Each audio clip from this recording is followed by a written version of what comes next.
की या डेअरी व्यवसायामुळे मुळातच काय झालंय, शिकलेलं पोरग येणार नाही का?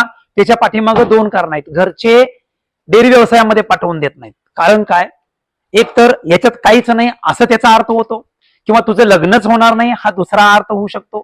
मग त्या पोरांनी काय करायचं, मग रोजगार कसा उभा करायचा? बर, कर्जाची सुद्धा उदासीनता आहे.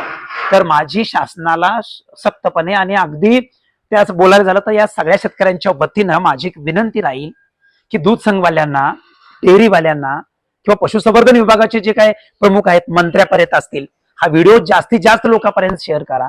गायीमध्ये गायीचा रेट हा 3,5,8,5 40 रुपये असायला पाहिजे, तरच आपला डेअरी व्यवसाय गायीचा प्रॉफिटेबल राहणार आहे किंवा फायदेशीर राहणार आहे.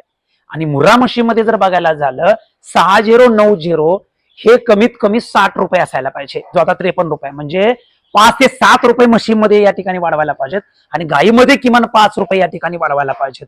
म्हणजे तरच या डेअरी व्यवसायामध्ये आपण सगळे टिकू, अन्यथा या डेअरी व्यवसायामध्ये कोणीही टिकणार नाही.